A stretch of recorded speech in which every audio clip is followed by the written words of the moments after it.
sur les pommes de terre? Non, là.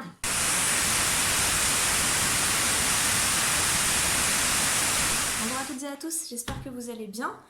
Je reviens, alors je suis pas du tout chez moi, le décor a changé, mes cheveux ont changé également, tout a changé.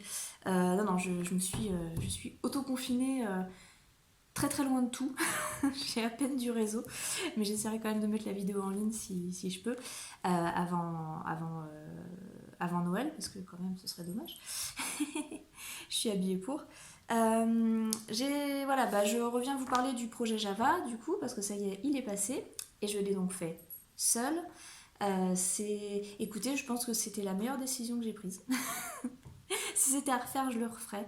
Ça m'a vraiment beaucoup aidé de faire ce projet toute seule, vraiment me confronter à tout, sans aide. Je mets des guillemets parce que j'ai quand même été aidée quand je butais vraiment sur des trucs.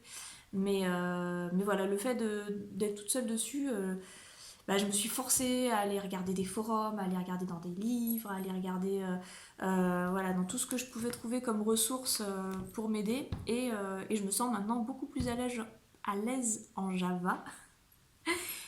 J'ai développé une espèce de relation d'amour-haine avec ce langage, mais non, du coup ça a développé encore plus mon intérêt pour ça. Je me suis d'ailleurs acheté un petit livre de vacances, n'est-ce pas? C'est énorme. Mais voilà, pour continuer à faire du Java, parce que là, à l'ENI, je n'ai plus de module de Java, c'est fini, on va passer à autre chose, on va passer au PHP. Mais je veux continuer à faire du Java. Donc je vous le montre peut-être un petit peu plus près pour ceux qui auront besoin de la référence. Je mettrai peut-être la référence aussi en barre d'infos s'il y a des intéressés. J'en profite pour dire, voilà, dans le projet de Java, effectivement, donc j'étais toute seule, mais comme j'ai la meilleure promo du monde, écoutez, j'ai été aidée par des potes de promo qui étaient dans d'autres équipes. J'ai même pas eu besoin de leur demander de l'aide, c'est eux-mêmes qui sont venus me proposer leur aide. C'est incroyable, cette promo, les gens sont super solidaires, j'adore. Merci beaucoup si vous passez par là. Et aussi j'ai été aidée par Jérôme Lafosse qui connaît mon mari et qui m'a lui aussi beaucoup aidée parce qu'il est prof de Java. Et donc vraiment merci. Quand j'étais complètement bloquée, ça m'a vraiment aidée. Qu'est-ce que j'ai d'autre à dire? Oui, du coup, il fallait que je vous parle aussi de Transition Pro. Avec Transition Pro, donc je suis en vacances, ok, mais forcément c'est pas si évident que ça avec Transition Pro. En l'occurrence, ce qui s'est passé, c'est que donc, j'ai su au tout début, quand j'ai commencé à m'intéresser à la formation et à recevoir le planning détaillé, qu'il y avait 2 semaines où l'école était fermée. Et comme je suis toujours salariée en fait, et que mon salaire est remboursé par Transition Pro, j'avais 2 solutions. Soit pendant les vacances de Noël, je retournais travailler dans mon entreprise, parce que mon entreprise ne ferme jamais en fait, même pas à Noël.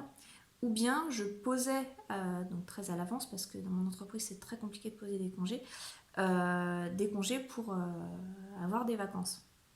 En l'occurrence, c'est ce que j'ai fait, déjà parce que j'ai pu m'y prendre suffisamment à l'avance, aussi parce que ça aurait été très compliqué de reprendre des dossiers juste pour les 2 semaines, puis même au niveau paperasse, ça aurait été compliqué pour tout le monde, je pense, et accessoirement parce que, comme je vous l'ai montré, je continue de travailler, c'est pas vraiment complètement des vacances, je continue d'étudier énormément pour me maintenir à niveau, puis m'intéresser à d'autres langages aussi, et aux frameworks, parce que il y en a beaucoup qui sont utilisés en entreprise que j'ai pas vu à l'école et que je verrai pas, c'est pas au programme, mais je veux quand même les voir un peu en amont.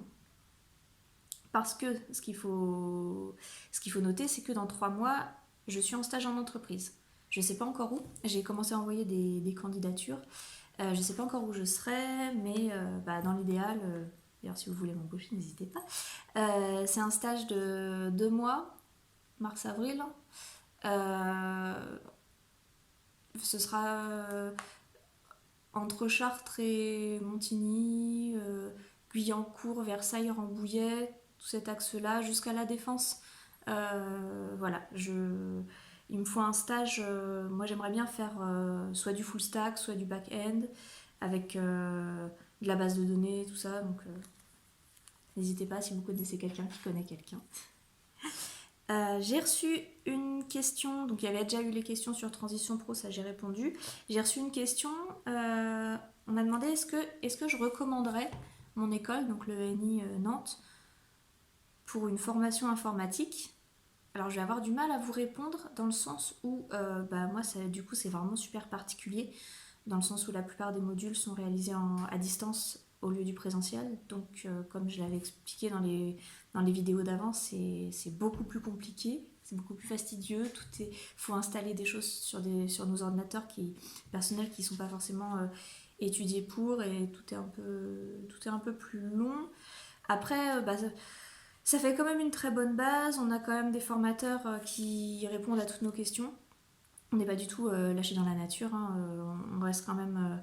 On a quand même des cours avec des personnes on peut interrompre le cours pour poser une question, même si c'est mieux de le faire après pendant les TP ou quoi, pour éviter de faire perdre trop de temps. Mais donc c'est une bonne base, mais je pourrais pas vraiment vous parler du programme de l'ENI que j'étais censée faire parce qu'en présentiel c'est très très très différent. Donc voilà. Sinon, je reviendrai vous parler du coup des modules de PHP. On va faire aussi un projet PHP.